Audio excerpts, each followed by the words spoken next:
I claimed I was a victim, but I've been secretly planning a getaway with my ex in another city, and saying it out loud makes my mouth taste like copper because apparently the truth is a coin and I've been holding it under my tongue for months. I'm Evie, I'm 31, and I'm a hospital social worker. The person who shows up after the bad moment to organize the damage, make the phone calls, find a bed in a shelter that is already full, or explain to a grandfather why Medicare will pay for this. But not that, and because I am very good at triage when the crisis belongs to someone else, I use that same competence to build a small escape route through my own house without moving a single piece of furniture. Before you ask, yes, I hear the hypocrisy. I'm the woman wearing a Believe Survivors button to case conferences while texting my ex during lunch breaks from a bathroom stall that smells faintly of lemon and fatigue. I'm not proud. I'm also not going to pretend I woke up one morning and became a villain. I got here like everyone does, one very reasonable step at a time. My husband's name is Mark. He teaches middle school history and knows the difference between the Declaration and the Constitution the way other people know the difference between their cats. He is kind mostly. He is steady often. He stacks plates in the dishwasher like a puzzle he intends to win. He loves the smell of pencil shavings and keeps a grading pen in the pocket of every jacket, as if rogue essays might ambush him in the frozen foods aisle. 3 years ago we got married at the courthouse and celebrated with tacos on a curb because both of us hate speeches and because we believed we were the sort of people who could grow a good life out of ordinary. He calls me kid when he's soft and Evelyn when he's mad. My mother used to say names are levers and we should be careful where we put our hands. Here's the story I told people, friends, co-workers, the mirror. I had become the harried wife of a man who made rules with his eyebrows. If I was late home, he asked why with a tone calibrated to sound like concern and land like inventory. If I moved money from savings to checking, he texted heads up next time, and I saw a spreadsheet in the question marks. When I planned dinner with friends, he'd say, we already ate out twice this week, and I'd tell myself the word controlling without ever putting it on him out loud because I like to be considered fair even while I'm polishing my fantasy of escape. I said to the world, I'm the one pinned, I'm the one making do. The story was neat. It wasn't wholly untrue. It was also how I kept my hands clean while I folded my little map in my back pocket. The ex is named Liam, which is the name of someone who owns too many white t-shirts and believes in clouds. That's him. He shoots architectural photos for a living and skateboarders for pleasure, and once he spent an entire afternoon lying on a sidewalk to catch sunlight grazing the edge of a cornice like it was shy. We were together from 25 to 28, and it lasted as long as patience plus rent. We loved like we were learning a language and kept choosing different verb tenses. We ended because he moved to a city with trains that ran on time and I stayed because my patients live here and I pretend my loyalty is a virtue whenever it keeps me from doing something terrifying. This past winter, he started sending me photos of doorways. It began harmlessly, a blue door with a brass number shaped like a question mark captioned, "This building says ask me again." I double-tapped and said show off and went back to my discharge summaries. Then came the green door with a mail slot that looked like a mouth. Then a red door with a crack running down it like a timeline. My phone buzzed while I was explaining durable power of attorney to a woman whose husband was not going to wake up, and I hated myself for the reflex. Glance down, small smile, I see you. But I did. I saw him. He saw me back from 200 miles away in a city I used to visit for long weekends and call ours even though we never paid taxes there. It wasn't romance first, it was logistics. That's how trouble makes itself a home in a house that prides itself on being reasonable. The logistics began as a Google Doc titled Conference Notes, Denver, which is funny because I have never once attended a conference in Denver and also because that's the kind of lie that wears a name tag and hopes nobody reads it closely. Inside the document, bus timetables, a cheap hotel that takes cash deposits without blinking, a coffee shop near the station where nobody cares how long you sit, and a list in the tone of a packing checklist. Toothbrush. Charger.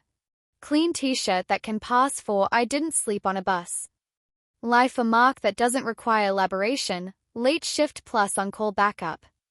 Backup lie, double booked with family meeting. Arriving 10:40 a.m. leaving same day 7:20 p.m. arrives home 10:05 p.m. long day with the exhausted emoji, practice it until it lands like weather and not a performance. Before you decide I'm heartless, you need to understand, My job is a chorus of emergency. On any given Tuesday, I might be begging for a psych bed, calling a shelter director named June who can wring space out of a building by frowning at the north wall, and talking a nurse down from angry because a family didn't show up for a meeting on time. The hospital has taught me to see all exits. So I built one. For me. With the clarity I reserve for other people's crises. The first trip almost didn't happen. Saturday morning, 9 a.m., Mark's grating pile glared from the dining table like a guest who refuses to leave.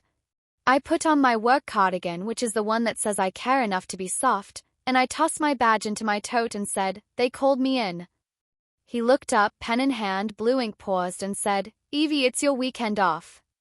I shrugged. "They're short. I can swap with Katrina next week." He nodded, reluctant and also proud of me for being reliable. He has always admired the part of me that holds the building together with binder clips. "Text me when you get a break," he said. I kissed his head. I left. In the car, I put my forehead against the steering wheel because even rehearsed guilt feels like a sunburn that hasn't finished declaring itself. The bus ride was longer than the distance.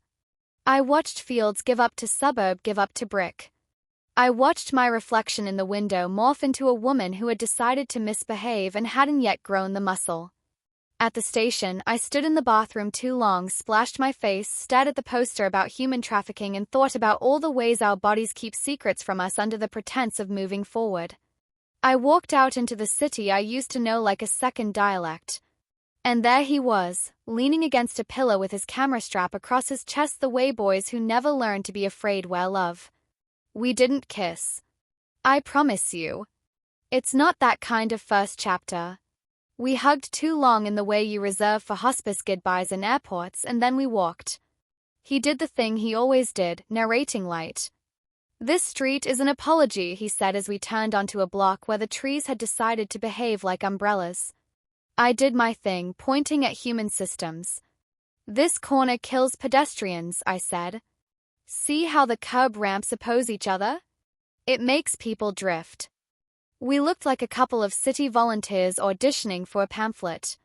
We bought coffees we didn't need. We went to a bookstore where the owner looked like he'd been carved out of a large question. We didn't go to the hotel. Not that first time. We sat on a bench and made fun of statues and told each other the news as if we were the news.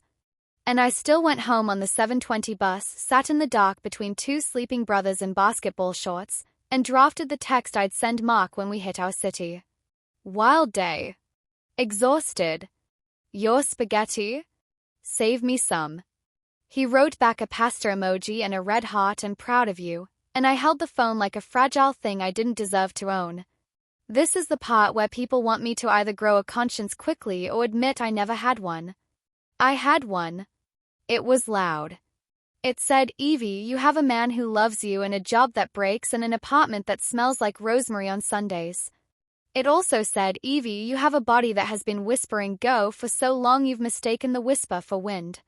I told my conscience it could rest on weekdays and I would listen on weekends. Then I did the opposite. Planning a getaway sounds glamorous, it's not. It's a spreadsheet. It's loosely coded calendar entries I color-coded teal because teal is the least suspicious color. It's paying for the hotel in person with cash I got out in $60 increments over 6 weeks from different ATMs like someone trying to commit a crime and too soft-hearted to be good at it. It's choosing a hotel where the lobby doesn't ask questions and the hall smells like old carpet and someone else's hope. It's buying a second charger and leaving it in the bottom of my tote so I can stop borrowing his at the last minute, because borrowing creates a story and stories leave fingerprints. And because I claimed I was a victim because that was my costume, my permission slip, I found myself telling tiny versions of the truth that made me look like someone being brave about her constraints. "Mark has gotten so particular," I'd say to my coworker Lana while we label file folders. "Everything's a debate, groceries, lights, whether leaving shoes by the door is a moral failing." Lana would tilt her head like a bird and say, "Girl, you need a weekend away," and I would bite my tongue to keep from answering, "I have one booked. I know the bus driver's name." The second trip, I didn't lie about the hotel. I told myself I was practicing honesty. Just one night, Liam said in the tone you use to coax a dog off the couch. We checked into a room that had survived 3 decades of other people's decisions and put our bags down like we owed the carpet an apology. We stood facing each other and I felt my age and also like I had never been kissed with an adult's mouth. We don't have to do anything you don't want, he said, which is the sexiest thing a human can say that still respects the morning. We didn't rush.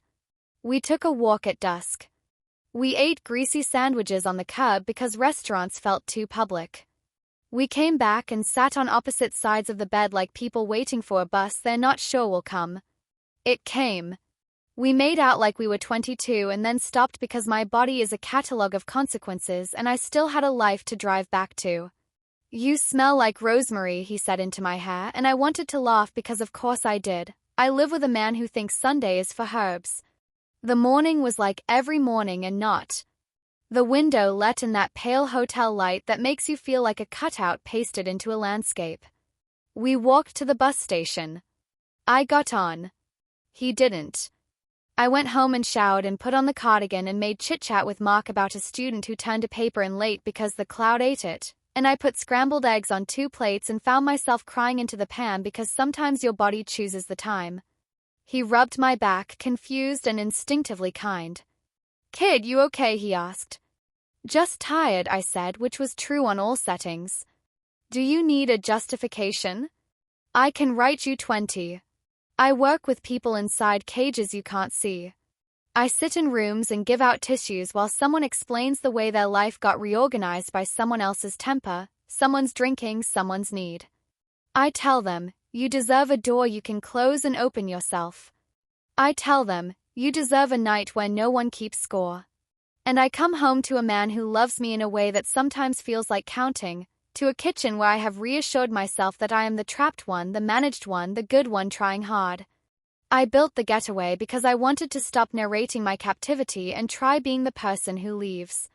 But leaving is not a door, it's a hallway with 10 other doors between you and the street. Mark is not a monster.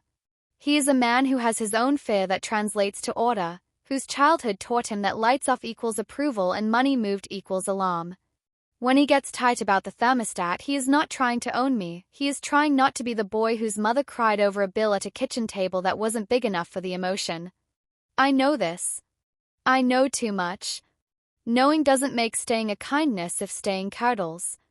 By the 4th trip, I had a rhythm. I'd leave a note on the counter, covering at hospital. Don't wait up. I'd put the cat's food into the automatic feeder because the living aren't responsible for my deceit. I'd wear my sneakers so my feet could handle the lie. Liam and I stopped pretending this was field research and became the thing it was, 2 people renting a private room from the universe to practice being the versions of themselves they still liked. We cooked nothing. We told the truth in fragments. We lay on the bed in our clothes and listened to the hallway gossip through the thin wall and placed bets on who would argue first. We made plans that were not grand. Walk the long bridge, find the old bakery, go to the museum on Wednesdays because no one goes on a Wednesday. The first time we said getaway like it was a noun we owned, we were in the cafeteria of a science center, eating plastic tub fruit and stealing the last of each other's yogurt. Next time, he said, as if next time were guaranteed like sunrise, we go farther. 2 days. We booked the place with the blue door. I shook my head because my collarbone understands consequences before my brain. We can't book our selfishness in advance, I said, and then laughed because honesty sometimes arrives dressed as stand-up. He looked at me like he was trying to be good. Evie, he said, and then Evie again, as if my name were a safe he could open if he said it with the right pressure. Let's not pretend this is an accident. So we picked a weekend 3 weeks away and called it the field trip. We would take the Friday off and pretend we had a seminar to attend. We would spend 2 nights in the city where the trains sing. We would not talk about afterwards. We would not use the future tense in a way that frightened away the present. I wrote it into my calendar as outreach training. I put a little star next to it the way I do for birthdays. Meanwhile, Mark and I developed a language of politeness that terrified me. "How's your day?" he'd ask. "Productive," I'd answer. "Yours?" "Fine." We were a pair of colleagues living a plausible life. We still had sex and it was still kind, but afterward I sometimes felt like a suitcase someone had packed with expertise and closed gently. He never looked at my phone. He never sniffed the air like a detective. He trusted me because it has never occurred to him not to. He was raised by faith and leftovers, and both are generous until they go bad.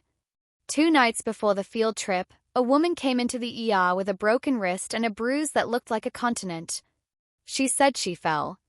Her sister said she didn't.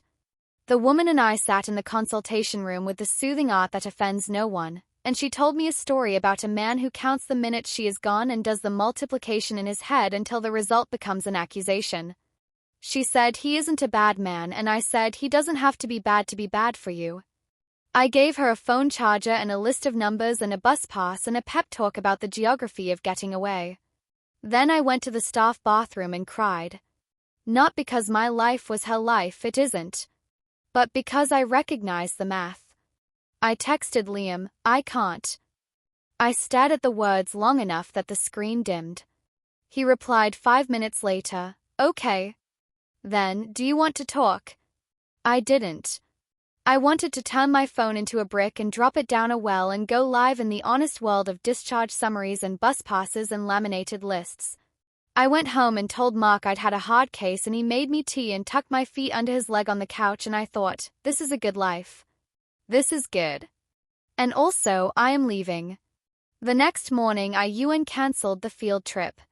I told myself this was not a rehearsal for divorce, this was a pressure release valve. I told myself I would return and tell the truth to Mark in a way that did not make him feel like a quiz he had failed. I told myself a lot of things because telling is an anesthetic and I had surgery scheduled. We took the Friday bus together, me and Liam, sitting apart because proximity is a tell. We met at the hotel with the blue door and a staircase that groaned like it deserved respect. The room had 2 windows that pretended they were paintings of a street that liked us. We dropped our bags and laughed for no reason except we had finished a math problem and the answer was us. We spent the afternoon on foot, buying cherries from a man who winked at every third customer like it was a civic duty. We stood in front of a mural of a whale and argued about scale until the sun moved and made us both wrong. That evening we lay on the bed and held hands like teenagers too in love with feeling to complicate it. We did not mention Monday. We kissed like our faces had been designed for a moment when nothing else was due.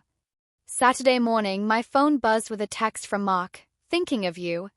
Pancakes tomorrow. The word tomorrow jolted me like a door I hadn't known was locked. I typed yes, and put the phone face down and felt exactly like a person who had learned to practice 2 faiths at once. We went to the museum on Wednesday out of principle even though it was Saturday, and the security guard smiled the way people smile when they recognize 2 people trying to be gentle with a secret.